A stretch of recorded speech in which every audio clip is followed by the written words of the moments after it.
मंत्री जी का अभिनंदन। बोलिए भारत माता की। आज पूरा प्रदेश देख रहा है इतनी बड़ी संख्या में, केवल यहाँ नहीं पूरे प्रदेश के गांव गांव में मेरी बहनें और शहर के हर वार्ड में मेरी बहनें इकट्ठी है, जो आज लाडली बहना कार्यक्रम में कैसे लाभ लेंगे वो इस कार्यक्रम को देख रही है। मेरी बहनों, मेरे हर एक शब्द को तुम ध्यान से सुनना, क्योंकि मैं चाहता हूं कि इस योजना को लागू करने में आपको कोई दिक्कत ना आए, कोई परेशानी ना आए, कोई कठिनाई ना हो। आज का कार्यक्रम इसलिए रखा है मेरी बहनों, ये लाडली बहना योजना क्यों, मैं आज आपसे एक बात शेयर करना चाहता हूं।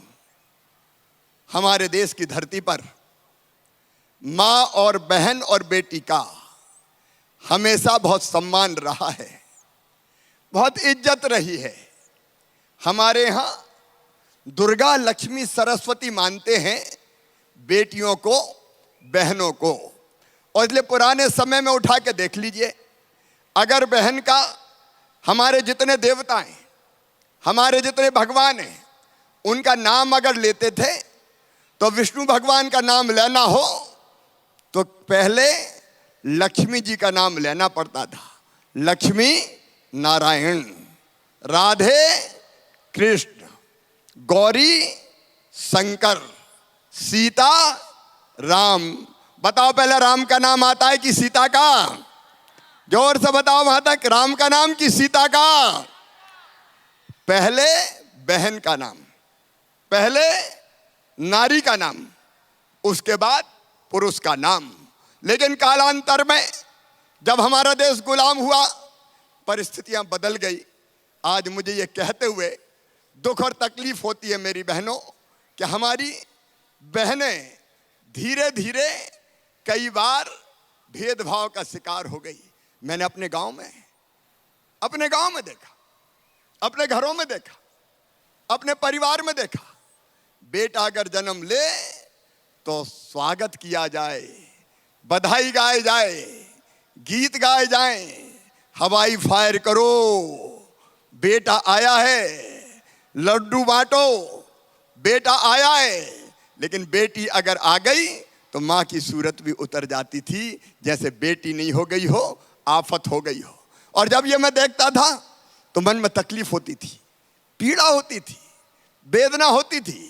और मैं कहता था, हे भगवान, यह अन्याय क्यों?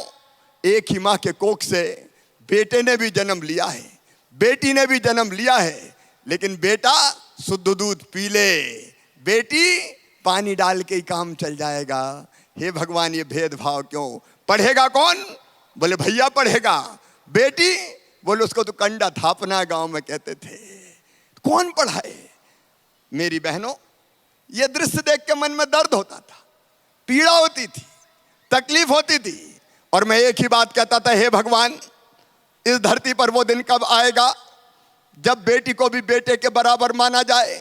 मैं कई जगह छोटा था, मेरी आवाज कौन सुनता, लेकिन कई जगह मैं ये बात करता था कि बेटा और बेटी बराबर है, बेटी को आने दो। एक जगह जब मैं भाषण दे रहा था कि बेटी को भी आने दो, तो एक बूढ़ी अम्मा खड़ी हो गई, बड़ी बात कर रहा है, बेटी को आने दो। बेटी आ गई और बड़ी हो गई और शादी करनी पड़ी, तो शादी में दहेज का इंतजाम क्या तू करवाएगा? मैंने सोचा ऐसे काम नहीं चलेगा, केवल भाषण से काम नहीं चलेगा, बेटी को बोझ से वरदान बनाना पड़ेगा।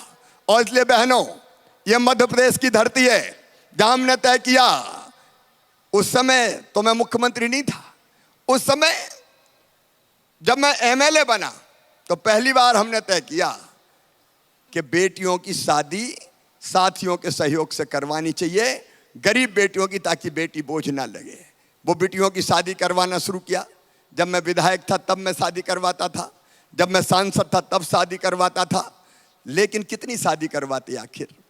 25, 30, 35। लेकिन आपके आशीर्वाद से मेरी बहनों, जैसे ही मैं मुख्यमंत्री बना, अगर पहली योजना मैंने कोई बनाई तो वो योजना थी कन्या विवाह योजना, कन्यादान योजना। और ये तय कर दिया कि भारतीय जनता पार्टी की सरकार है, अब ये सरकार गरीब बेटियों की शादी करवाएगी। बोलो कन्या। नमस्कार, मैं हूं मानक गुप्ता। अगर आपको हमारा ये वीडियो पसंद आया हो तो इसे लाइक और शेयर जरूर करें, और हां, हमें सब्सक्राइब और फॉलो करना ना भूलें ताकि आप देश और दुनिया की कोई खबर मिस ना करें। तो जुड़े रहिए हमारे साथ और देखते रहिए न्यूज़ 24।